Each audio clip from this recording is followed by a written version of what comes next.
I have well in excess of 100 pieces of rolling stock that I've accumulated since getting back into the hobby. How do I go about this without breaking the bank and keeping my sanity intact? Let me tell you.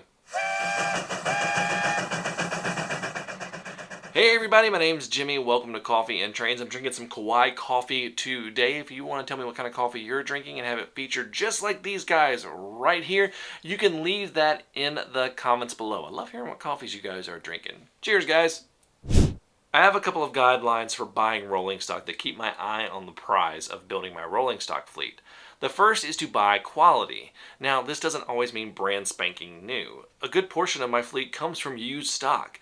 The key is to look at what you are buying. Take a look at the detail in the car, the trucks, the wheels, and the couplers. Now, I model an N scale, so there are some differences in brands between the scales. When looking for used rolling stock, I typically look for Microtrains and Atlas. There are some older brands like Concord and Lifelike that can give you some solid options. But when I see those, I'm really paying attention to the wheel sets and couplers.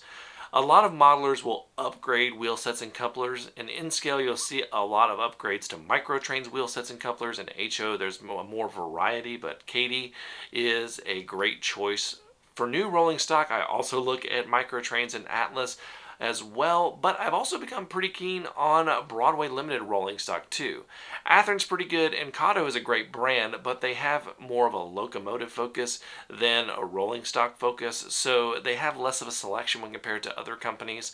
Newer Bachmann models are also pretty good, especially since a lot of them have body-mounted couplers, which is something that you don't see every day with N-Scale. Now, I haven't personally tried out Scale Trains or Trainworks rolling stock yet, but I plan on ordering some in the near future. The reason that quality is important is that it will keep you happy with the rolling stock and prevent frequent repairs and derailments. I tested some cheap rolling stock a while back, and it was not great. I'll link that video at the end. The next tip I have is to buy in bulk. There are plenty of 2, 4, 5, 6, and even 8 packs of rolling stock out there, and they'll run the gambit on price, but typically you're getting a pretty good deal per car. For example, this 4-pack of Broadway limited Boston and Maine 70-ton hoppers, right now they're $75 on Train World, and most of the other road names in this particular run range between $75 and $84. That's around $18 to $22 per car before tax and shipping. That's pretty dang good considering the quality of these cars, which is pretty good. My Kato Gunderson Intermodal well cars were $100 for 5, and that's $20 per car. Yes, there is a higher upfront cost, but look at the value of what you are getting. I know that you have to really show some self-discipline in saving for car packs, but it is more than worth it. Another way to buy in bulk is train shows and eBay. You can find lots and packs of used cars that offer a single price for a ton of cars. Some of them may need modifications, but even with added parts, you're still saving a ton of money.